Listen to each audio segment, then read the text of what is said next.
네, 현대전의 필수템이 된 드론, 이 러우 전쟁을 계기로요, 효용성이 확인되면서 전 세계에서 전략 강화에 속도를 내는 모습입니다. 특히 이 러우 전쟁 한복판에 있는 북한도 예외는 아닙니다.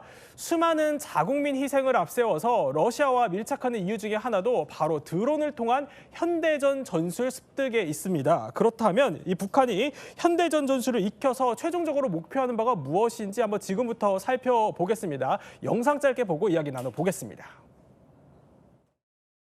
새로 개발 생산되어 우리 공군에 장비하게 되는 전량부인 정찰기 샛별 4형과 공격형 무인기 샛별 9형이 김일성 광장 200m 상공을 두 차례 기인하게 됩니다. 70년 한 치 한 치에 너무도 값비싼 희생과 고뇌와 땀을 묻어왔기에 그처럼 기나긴 세월이 갔고, 남들이 걸어온 수세기를 줄잡아 잿더미 위에서 일약 초강국으로 솟구친 나날이어서 짧기도 했던 25,568일. 경애하는 김정은 동지, 그의 전설적인 향도사가 이 나라를 세계 정상의 억척부동으로 세웠습니다. 자, 김대영 평론가님. 그러니까 이 러우 전장에서 북한군의 본격 투입이 되고 있다는 거 저희가 어제 전해드렸는데, 그런데 이 파병된 북한군 중에 드론전을 하는 부대가 있다고요? 예, 뭐 앞서 말씀하셨지만 지금 우크라이나 전쟁 같은 경우에는 드론이 이 전쟁의 승패를 좌우한다고 할 수 있을 만큼 중요성이 굉장히 커지고 있거든요. 다만 이제 북한군이 그럼 과연 드론 부대를 현재 운용하고 있느냐? 요건 아직 밝혀진 바는 없는 것 같습니다. 그래서 이제 물론 이제 추정이지만 뭐 그런 부대도 있을 가능성도 있는데, 근데 이제 당장 러시아와 이제 북한을 좀 비교를 해보면, 러시아군 같은 경우에는 뭐 우크라이나전 이전부터 각종 드론에 관련된 것들을 실제 전쟁에 적용을 해왔고, 그러다 보니까 북한 입장에서는 지금 드론을 운용하는 것보다는 이러한 드론 운용 기술을 배우는 게 굉장히 중요한 상황이거든요. 그래서 이와 관련돼서 아마 이제 우리 이제 보통 이제 대남 공작을 하는 뭐 정찰 총국이라든가, 그다음에 지금 참전해 있는 이런 북한군 뭐 장병들도 아마 이 러시아군의 드론 운용과 관련된 것들을 향후에 좀 많이 배우지 않을까, 이렇게 추정이 되는 상황입니다. 근데 지금 전장에서 어제 저희가 전해드렸지만 굉장히 많은 북한군이 희생을 당하고 있다, 이렇게 알려져 있는데, 근데 북한 내부에서 이 주민들을 상대로 뭔가 강요하고 있는 헌납운동이 이 드론과 관련이 있다고요? 이게 무슨 얘기죠? 네, 그 이른바 그 인민군 무장 장비 헌납운동이다, 이렇게 이제 무장 장비 헌납운동. 네, 그렇습니다. 한마디로 말해서 그 대중들에게 뭔가 헌납을 하라는, 그게 이제 과거에도 물론 북한에서 여러 번 있었던 이야기인데, 그 예를 들어서 이제 국방 강화를 위해서 예를 들어서 이제 뭐 그 철제 이런 것들을 이제 국가에 헌납하라, 뭐 이런 것들은 많이 있었습니다. 근데 이제 없으면 못 내는 거고 그러는 거였는데, 지금 그 북한에서 나오고 있는 이거 헌납 운동은 뭐냐면은 바로 그 우리 오늘 주제인 무인기를 북한에서 제작을 하기 위해서 거기에 필요한 그런 비용을 이제 충당하자는 거거든요. 주민 1인당 $10씩 바치라는 그런 그럼 그 한마디로 말해서 외화벌이를 외국에서 하는 거 아니라 주민들을 상대로 하고 있다. 그러니까 주민들의 돈을 걷어서 드론을 만들려고. 그렇죠. 근데 이게 의무라는 겁니다. 그래요? 12월에 이제 이걸 걷어야 된다라는 것인데, 사실 1인당 $10라는 것이 한국에서는 뭐 그럴 수도 있지 하겠지만, 이게 북한에서는 어지간한 웬만한 그 노동자들 1년 연봉보다도 높을 수도 있거든요. 그렇기 때문에 이 비용을 어떻게 내느냐 이거죠. 아까도 말씀드린 것처럼 의무거든요. 그러니까 이제 북한에서도 이게 한계가 있다는 것을 본인들도 압니다. 그러다 보니까 어느 정도 낼 수 있는 만큼은 내는데, 나머지는 어떻게 보면 금을 캐내 가지고 그걸로 어떻게 충당하나, 이런 얘기가 나올 정도로 굉장히 좀 무리한 그런 요구를 하고 있는 거죠. 주민들로부터 돈을 거둘 만큼 어쨌든 무인기 개발에 진짜 진심인 게 북한 당국의 모습인데, 그러다 보니까 여러 행보들이 계속 포착이 되더라고요. 지난달에 이 무기 전시회를 통해서도 그렇고 뭐 무인기 성능을 계속 과시하는 보도들이 있었습니다. 네, 바로 저 장면이죠. 러시아 국방부 장관이라든지 주요 내빈들이 방문을 했었을 때 본인들의 무인기 전력들을 과시를 했는데, 북한이 주로 과시를 했던 무인기 전력, 그중에서도 성능 실험을 공개한 장면들은 자폭 드론에 관련된 장면들이었거든요. 네. 이런 것들은 총 3가지 측면에서 바라볼 수 있습니다. 먼저 러시아에 대한 방산 세일즈 측면이죠. 예. 러시아도 지금 자폭 드론을 어마어마하게 많이 사용하고 있거든요, 전장에서. 네. 그래서 우리가 이렇게 좋은, 너희들이 만든 것보다 훨씬 성능이 좋은 예. 이스라엘제 자폭 드론들을 우리가 카피해가지고 이렇게 잘 만들었으니 우리 걸 수입해라 라고 이제 방산 세일즈라는 측면이 하나가 있고, 예. 또 다른 측면은 한국군에 대한 억제 메시지로 볼 수도 있습니다. 네. 북한군 기갑전력의 거의 대부분은 T-62 전차를 바탕으로 한 천마호 시리즈나 아니면 그것보다 조금 더 업그레이드된 선군 915 전차거든요. 네. M2020 전차 같은 완전 현대화된 3세대 전차는 거의 없어요. 대부분이 2세대입니다. 네. 그러다 보니까 북한은 반탄크 전력을 강화하고 있다라는 것을 한국군에게 어필을 할 필요가 있는 거죠. 마지막으로 김정은 자신에 대한 치적입니다. 자기 아버지 김정일 때부터 네. 쭉 북한은 군사혁신을 도모해 왔거든요. 물론 우리가 봤을 때는 없는 돈에 참 애쓴다라는 네. 측면으로 보여졌지만 예. 그래서 우리는 그걸 가리켜서 비대칭 전략이라고 불러왔습니다. 그럼 그 비대칭 전략을 하기 위한 군사교리가 뭐냐라고 파고 들어가 보면 과거 소련에서 나온 정찰 타격 복합체라는 개념이 있거든요. 예. 북한은 이 개념을 실현하기 위해서 부단한 노력을 해왔고 김정은 입장에서는 자기 아버지 때부터 해왔던 그 정찰 타격 복합체의 하위 개념인 정찰 화력 복합체를 자기가 완성을 했다라는 네. 치적을 과시할 필요가 있는 거죠. 그러면 이번에 공개된 이 북한의 대표 무인기들 성능은 좀 어때요? 어떤 성능을 갖고 있습니까? 사실 위협적으로 볼 수 있습니다. 그래요? 특히 예. 2가지 종류의 자폭형 드론이 그렇게 보여지는데 가오리 날개 형상을 한 드론이 있었어요. 그건 이스라엘의 자폭 드론인 하롭하고 굉장히 유사한 형상이었습니다. 예. 그래서 이 하롭을 기준으로 판단했을 때는 비행거리는 지금 한 1000km 정도. 예. 저게 근데 대공 레이더를 주로 공격을 하거나 레이더 사이트를 공격하는데 특화된 배회 탄형이거든요. 네. 무슨 말이냐? 우리 한국군이 보유하고 있는 그린파이어 레이더라든지 천궁 시리즈의 중거리 및 장거리 다기능 레이더, 예. 패트리어트 팩3의 AN MPQ-65 레이더 같은 이런 레이더 전파들을 감지해가지고 거기에 충돌해서 자폭하는 드론입니다. 네. 즉 그렇게 레이더를 무력화시킨 다음에 대량의 탄도탄, 방사포 이런 것들을 섞어 쏘기로 공격을 하려는 거죠. 그거 외에도 X자형 날개, 십자형 날개의 드론도 보였거든요. 네. 그 드론은 2가지 종류의 드론과 유사해 보입니다. 러시아의 란셋3라는 드론이 있고 예. 이스라엘의 히어로 400M이라는 드론이 있어요. 근데 디테일하게 분석을 해보면 이스라엘제 히어로 400M과 더 유사합니다. 이 드론 같은 경우는 전차의 상부 장갑을 타격할 수 있는 능력이 있거든요. 즉 기갑 기계화 부대가 표적이거나 아니면은 지휘소라든지 이런 것들에 대한 어떤 작전적 중심, 전술적 중심에 있는 표적들을 제거하는 데 특화된 네. 드론이다라고 볼 수 있는 거죠. 그런데 저 때 굉장히 또 주목을 받았던 게 골판지 드론이 주목을 받았었잖아요. 골판지 드론은 왜 어떤 효과가 좀 있어요? 사실 지금 예. 나오는 대부분의 드론들 이제 앞서 설명해 주셨던 이 북한이 지금 개발하고 예. 있는 드론들 같은 경우에는 비교적 좀 크기가 있는 그렇죠. 드론들이 많습니다. 그리고 이제 뒤에 일종의 이제 뭐 엔진이라든가 이런 것들이 달려 있기 때문에 저거죠? 예. 예, 골판지. 지금 이제 이 골판지 자폭 드론 보여주셨는데 첫 번째 장점이 뭐냐면 네. 일단 소재면에서 이 비금속성 재질이지 않습니까? 예. 그러다 보면 레이더에 좀 잡힐 확률이 상대적으로 적다라는 예. 거죠. 그리고 또 한 가지는 저 정도 크기의 이제 뭔가 이 동력원을 제공하려면 주로 이제 전기 모터와 관련된 것들이 많이 사용이 될 걸로 좀 추정이 됩니다. 네. 이렇게 되면 소음도 상대적으로 적죠. 예. 그런 것도 있고 가격 면에서도 일단 재료비가 종이 재질이지 않습니까? 그럼 상대적으로 싸죠. 네. 그런 것들이 아마 좀 북한 입장에서는 메리트로 좀 다가온 것 같고 네. 특히 이제 예를 들어서 그 처음에 말씀드렸던 정찰 총국 뭐 이런 데 같은 경우에는 우리 대한민국의 요인 암살이라든가 이런 것들도 사실 작전 계획에 다 갖고 있는 팀들이거든요. 예.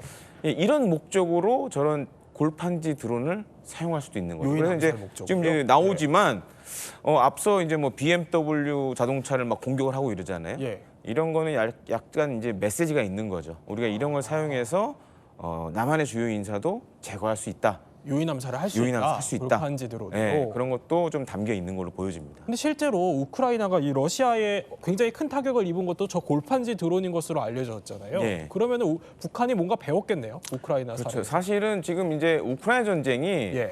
좀 특이한 현상이 뭐냐면 우크라이나 전쟁에서 사용된 이 뭐 지금 방금 말씀해 주신 골판지 드론이라든가 새로운 드론들이 계속 출몰을 해요. 그래요. 예. 왜냐하면 이제 서로 러시아, 우크라이나 할 거 없이 드론으로 막 전쟁을 하다 보니까 예. 그럼 상대보다 어떤 면에서 우위를 가진 드론을 만들어야 전투에서 이길 수 있을까? 예. 이걸 고민하고 있거든요. 그래서 탄생한 게 바로 이 골판지 드론인데 네. 그런 측면에서 봤을 때는 북한 입장에서 오히려 저비용으로 고효율의 성과를 거둘 수 있다 네. 이렇게 판단을 하고 있고 사실은 이 골판지 드론은 뭐 러시아, 뭐 우크라이나, 러시아, 북한, 뭐 우리나라 할 거 없이 지금은 다 이제 개발에 뛰어드는 상황입니다. 예.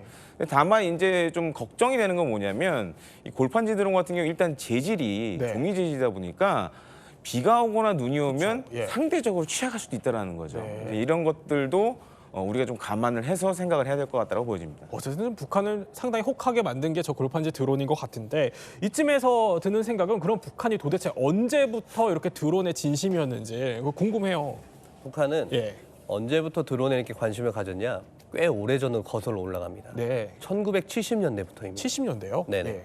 그때 주한미군이 시긴트 신호정보를 감초할 목적으로 파이어비라는 드론을 개량을 한 AQM-34Q라는 드론이 있어요. 예. 요거를 오산 공군기지에 배치해가지고 서해안 축선에서 268회 정도 감청 작전을 했거든요. 네. 지금 화면에 나온 드론인데 이후에 저게 계속 서해안으로 날아오니까 북한 입장에서는 미국이 뛰어가지고 봤는데 네. 사람은 없고 도대체 이게 뭔가? 저게 뭔가? 예. 라고 관심을 가지기 시작한 거죠. 그리고 나서 이제 욤키프르 전쟁에서 이스라엘군이 드론을 활용해서 지대공 미사일 포대들을 낚아내는 낚시 작전을 수행을 하는 걸 보고 거기에 감명을 받습니다. 네. 그래서 드론이라는 게 효과적이구나라고 관심을 갖기 시작했는데 보다 직접적인 원인은 1988년에 우리 국방부가 예. 먼저 이제 국민 성금을 모금을 해서 네. 정찰용 무인기를 도입하기 위한 사업을 진행을 합니다. 아, 그래요? 방위 성금을 모금해서 했는데 그걸 보고 나서 이제 발등에 불이 떨어진 김일성이 야 당장 들여와라고 해가지고 중국의 D5, D4라는 드론이 있었어요. ASN104라는 드론인데 네, 저 드론입니다. 네. 저거를 들어와가지고 방연이라는 곳에서 예. 공장을 지어서 거기서 조립을 하기 시작합니다. 그래서 저게 방연1, 방연2라는 이름으로 명명이 됐어요. 아, 그래요? 예. 그 다음에는 시리아에 접근을 해서 DR3라는 투폴레프 143이라는 드론이 있어요. 네. 우크라이나가 지금 순항 미사일처럼 쓰고 있는 드론이 있는데 이것도 획득을 하고 러시아로부터 푸첼라 1T라는 드론을 1997년부터 98년 사이에 또 도입을 합니다. 네. 그 이후에 중국으로부터 스카이 09, UV 텐시캠 같은 드론을 도입을 해서 우리 박근혜 정부 때 그 네. 드론을 내려보내가지고 우리나라를 상대로 도발을 하기도 했죠. 네. 그 이후에도 계속적으로 중국과의 어떤 협력을 통해서 두루미 드론을 만든다든지 네. 여러 가지 드론들을 만듭니다. 그리고 샛별공사, 샛별공구 같은 정말 최첨단스러운 드론도 이제 만들어내죠. 그런 드론 같은 경우는 이란이 격추시켰던 미국의 정찰 드론이 있어요. MQ-4 트리톤이라는 드론이 있는데 이 드론이 글로벌 호크의 해군용 버전이거든요. 네. 그 드론을 이란과의 협력을 통해서 재원을 가져오고 중국으로부터 정찰 감시 장비들을 도입을 해서 예. 조립을 해서 만들어냈습니다.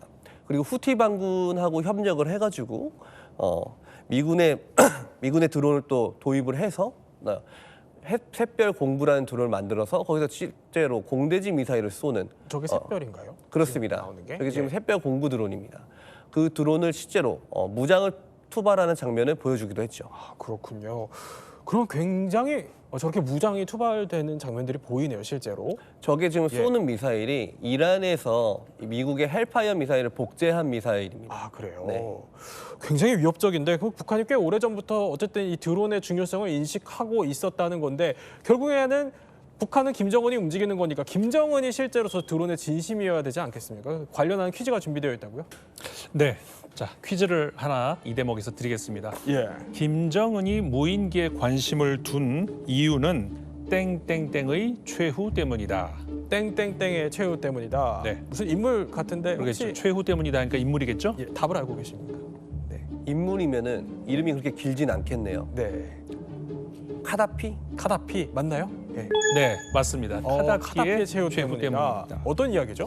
자, 카다피가 이제 그 우리 잘 알려진 것처럼 리비아의 이제 지도자였습니다. 근데 그 리비아와 북한이 꽤 네. 외교적으로 가까운 나라였거든요. 근데 이제 그 북한의 그 김씨 일가에 그 충격을 준 그 외국 지도자 2명의 처형 사건이 예. 첫 번째가 1979년도에 차우세스쿠, 그다음에 두 번째가 바로 저 리비아 카다피입니다. 2011년이었는데요. 당시 이제 민주화 운동으로 그 내란까지 이제 벌어졌는데 그때 이제 시민군에게 쫓기다가 결국 이게 공격을 막판에 당한 것이 미국의 드론에 의해서 공격을 당한 그렇군요. 것이거든요. 예. 그러니까 드론이라는 것이 이제 사람이 그 현장에 있는 게 아니잖아요. 네. 미국 본토에서 조종을 하는 그 드론에 의해서 공격을 당하다가 하수구에 숨어 들어갔는데 그러다가 이제 결국 시민군한테 그 민간인한테 잡혀가지고 처형이 되는 네. 그런 최후를 맞았거든요. 이게 북한의 김정은에게는 당시에는 김정일이었죠. 예. 굉장한 충격으로 이렇게 충격이었군요. 다가왔던 것이고 결국 그 이후로 이 북한도 이 드론에 대한 중요성, 그다음 심각성, 우리도 가져야 되겠다 이런 것들이 더 이제 네. 됐다는 것이죠. 카다피의 사망 시기가 2011년쯤이니까 그때가 이제 김정은이 막 집권을 할 초기였던 것 같은데 그럼 초기에 김정은도 뭔가 위협적인 상황이었고 그래서 저렇게 무인기에 열을 올렸다 이런 얘기일까요? 그렇습니다. 이제 약간 그 김씨 3대 부자 예. 가운데 특히 김정은은 이 무기 체계에 관심을 굉장히 초반부터 많이 가졌던 그런 특징을 갖고 있습니다. 그렇군요. 예. 그러니까 일례로 이제 아버지 같은 경우 약간 은둔형 지도자였잖아요. 네. 그리고 이제 그 뭐 예를 들어서 북한에서 개발한 무기들 같은 경우에도 사후에 그런 사진들이 많이 나왔거든요. 실제 네. 이제 그 북한의 최고 지도자였을 때는 그런 사진들이 안 나오다가 이후에 많이 나왔거든요. 예. 그리고 우리가 또 하나 좀 집중해서 봐야 될 게 김정은 같은 경우에는 사실 연평도 포격 사건을 일으켰다라는 그런 정황들이 굉장히 많습니다. 예. 구체가 돼서. 포병과 관련돼서 특히 이제 포병은 관측이라는 걸 해야 되는데 네. 이럴 때 이 무인기를 많이 씁니다. 아 그래요? 예. 예, 그래서 좀 무인기에 대한 관심도 많았던 것 같고 또 한 가지로는 김정은 자체 성향이 비행기에도 관심이 많아요. 네. 그래서- 어제 저희도 짚었는데. 예, 그래서 비행기에 대한 관심도 많아서 특히 이제 이 뭐 가다피 사건을 보듯이 예. 그때부터 그 이전부터 물론 이제 미국이 아프간 참전하고 뭐 이런 때부터 뭐 프레데터나 리퍼 이런 것들을 많이 운용을 했거든요. 네. 김정은 입장에서 봤을 때는 야 이런 새로운 또 무기가 네. 있구나라고 가능성을 좀 열어두고 있고 그렇기 때문에 집권 초기부터 예. 무인기에 굉장히 신경을 많이 썼다. 예. 그리고 뭐 진심이었다. 예. 그리고 지금 이제 사진 나오지만 저렇게 실제로 가서 실험하는 실험하는 것들도 실제 현장에 가서 보고 예. 지시도 하고 하는 걸 보면 사실 이제 북한이 뭐 핵 보유를 위해서 여러 가지 노력을 하고 있지만 그만큼 재래식 무기도 필요한 상황이기 때문에 어떻게 보면 투트랙으로 지금 북한군의 전력을 강화하고 있다 이렇게 보고 싶습니다.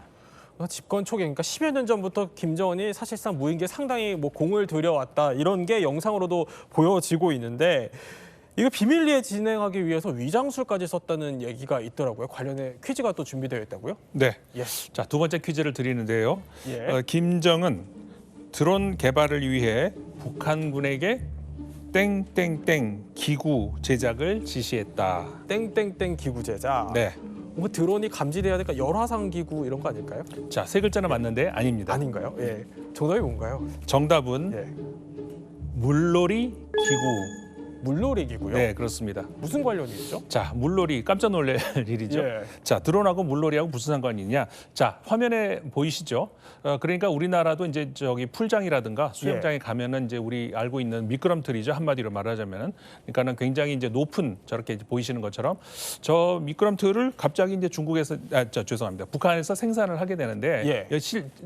화면에 보이는 것처럼 김정은이 직접 시찰도 나가고 했단 말이죠. 저게 뭐냐? 저기서 쓰이는 재료, 그러니까 FRP라고 하는 것인데 유리 섬유 강화 플라스틱이거든요. 네. 바로 저 재료가 그 무인기를 제작할 때 사용하는 그 재질하고 사용할 수가 있다는 것이죠. 아 그래요? 그렇기 예. 때문에 사실은 이제 그 겉으로는 물놀이를 제작하는 그런 공장이라고 알려져 있지만 예. 저게 드론 생산과 관련이 있다라는 아주 거의 확실한 예. 그런 어떤 그 추측이 분석이 있거든요. 바로 이제 그래서 이제 저 물놀이 기구 지금은 물론 이제 저거로 생산하는 것 같지는 않은데 예. 이제 처음에 생산하고 이제 그럴 당시에는 저 당시에 저게 이제 그 어떻게 보면은 공장이 예. 사실은 미끄럼틀 공장이 아니라 드론 공장이었을 가능성이 있다. 이런 거죠. 네, 저렇게까지 뭐 위장 전술을 펼쳐야 하나 싶기는 한데요. 그런데 당시만 해도 어쨌든 과거에 우리가 겪었던 거는 뭐 백령도에 떨어졌던 무인기 뭐 이런 사례들이 있어서 근데 그때는 북한의 드론 기술이 그렇게까지 주목을 받지는 못했던 것 같은데 네. 그럼 10여 년 전에 비해서 지금의 북한 드론 전력은 어떻습니까? 그 드론이 바로 아까 제가 말씀드렸던 스카이 공구, 뭐 UV 텐시캠 드론인데 말씀하셨던 대로 그 드론은 내려왔다가 예. 제대로 돌아가지는 못할 정도로 조악한 수준이었습니다. 네. 어떤 사람들은 이게 북한이 보낸 게 아니라 어디 뭐 학교에서 만들기 네. 시간에 만든 거 아니냐. 저 때죠. 그렇죠. 예. 저 드론이 스카이 공구인데 저렇게 조악한 수준이었는데 예. 지금은 거의 환골탈태 수준으로 바뀌었습니다. 아, 그래요. 특히 예. 이번에 무장 장비 전시에 전시된 그 드론들이 실제로 북한이 다 전력화하고 있다라는 가정하에 네. 말씀을 드리자면은 이거는 정말 일대 혁신이 일어났다라고 그 정도로? 봐도 좋을 예. 정도로 북한의 드론 전력 수준은 일취월장했다라는 네. 평가를 내릴 수 있습니다. 그런데 북한이 사실 저렇게까지 드론을 개발할 수 있었던 게 자체 힘만으로 가능한 거예요?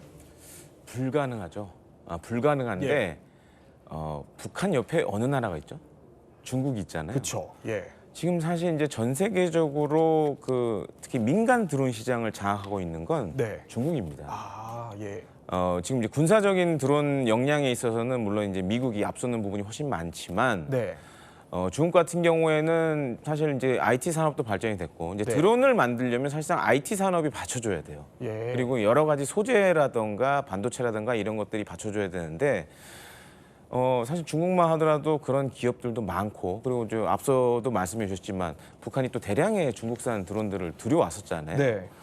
이런 과정을 통하면서 드론 기술이 상대적으로 높아졌을 걸로 보여지고 예. 또 한 가지로는 이제 북한의 절친이라고 할 수 있는 이란 같은 경우에도 중동 지역에서 나름 그래도 드론 강국으로 지금 손꼽히고 있습니다. 네. 그리고 이제 북한과 이란 같은 경우에는 특히 이제 방위 산업 관련돼서 여러 가지 교류들을 하고 있고 이런 것들이 오히려 이제 북한의 그런 드론 기술을 발전시켜준 게 아니냐 이렇게 보여집니다. 그렇군요.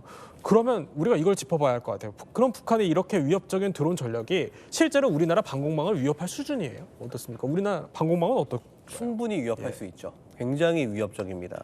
북한의 드론들은 제대별로 굉장히 체계적으로 발전하고 있어요. 예. 먼저 공군용은 아까 말씀드렸던 샛별공사, 예. 샛별공구 그 드론들이 전력화되고 있고 군단급의 SH-3라는 중국제 드론이 있습니다. 예. 그걸 김책 공대에서 복제를 했는데 그 드론을 군단급 드론으로 전력화하고 있는 정황이 있고 네. 그리고 우리가 아까 검토했던 자폭적 드론들 하로평이라든지 히어로 400M형이라든지 그런 드론들이 군단급에 전력화되고 있는 정황이 있어요. 네. 사단급에는 수리개, 두루미, 프첼라라는 드론들이 전력화가 되고 있는 또는 전력화가 된 네. 정황이 있고요.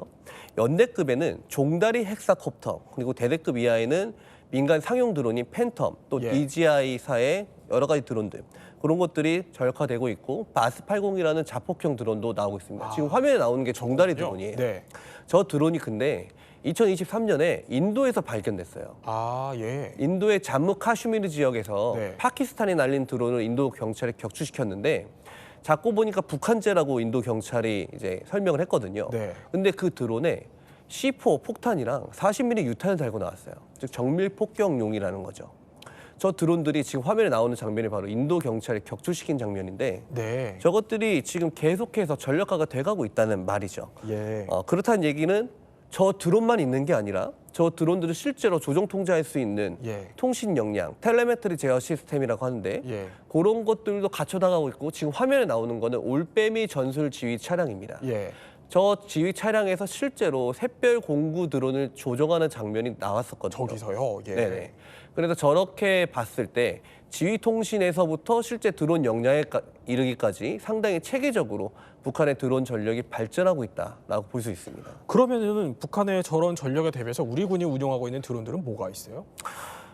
우리 군이 운영하고 있는 드론들은 예. 지금까지는 제가 북한의 드론이 굉장히 좋은 것처럼 말씀드렸잖아요. 예. 근데 그 대부분이 상용 드론이나 아니면 상용 드론의 부품을 가져와서 만들었거든요. 예. 그래서 전자전에 대단히 취약합니다. 반면 한국군은 지금 이제 글로벌 호크를 포함해서 네. 약 25종에 달하는 드론봇, 그러니까 드론과 로봇을 합친 말이거든요. 예. 그 드론봇을 현재 전력화 테스트를 하고 있어요. 예. 그것들이 전부 다 밀리터리 스펙이 적용된 드론들이고 지상 전투 로봇들이거든요. 네. 그래서 각각의 기체 성능은 북한의 드론들을 훨씬 압도합니다. 다만 우리 군이 지금 급격하게 드론 전력을 증강시키고 있는데 예. 그 드론 전력들을 실제로 운영하기 위해서는 통신 네트워크가 굉장히 중요하거든요. 네. 예를 들어서 우크라이나 전쟁에서도 여러 가지 드론들이 하늘에 떠 있을 거 아니에요? 우리나라도 지금 아미타이거 4.0 프로젝트를 하고 있는데 네. 2040년이 되면 전부 아미타이거 부대로 바뀔 거란 말이죠.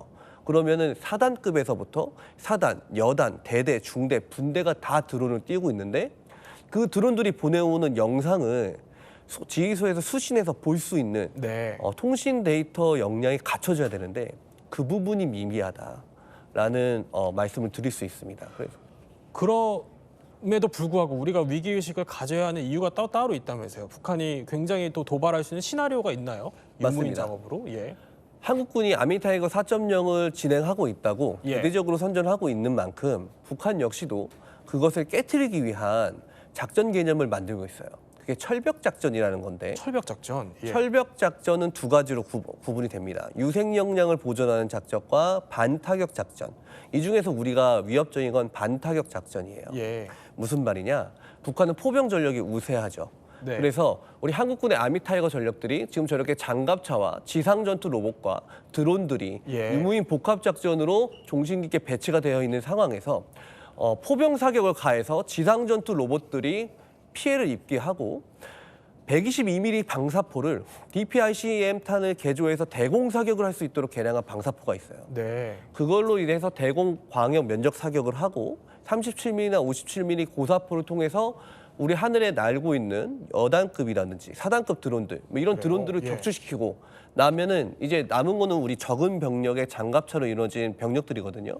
그러면은 그 병력들을 대상으로 해서 전자교란, 전자공격을 가하면서 조성돼 있는 중간지, 공간지 이런 곳들로 해서 포위 섬멸을 할 수 있는 기동을 할 수가 있는 거죠. 북한이 예. 지금 그런 작전 개념을 준비하고 발전시키고 있는 정황들이 여러 군데에서 발견되고 있습니다. 그렇군요.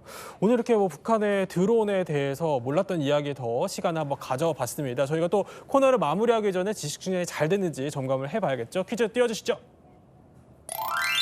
네, 김정은은 드론을 위해 땡땡땡 기구도 제작했다. 네, 평론가님을 제외한 나머지 두 분이 맞춰주시면 됩니다. 네, 하나, 둘, 셋. 물놀이. 네, 물놀이 기구도 제작했다. 네, 답을 맞춰주셔서 저희 지식 배터리가 80에서 100%로 완충됐습니다. 지금까지 이야기 마스터 세 분과 함께 몰랐던 이야기 살펴봤습니다.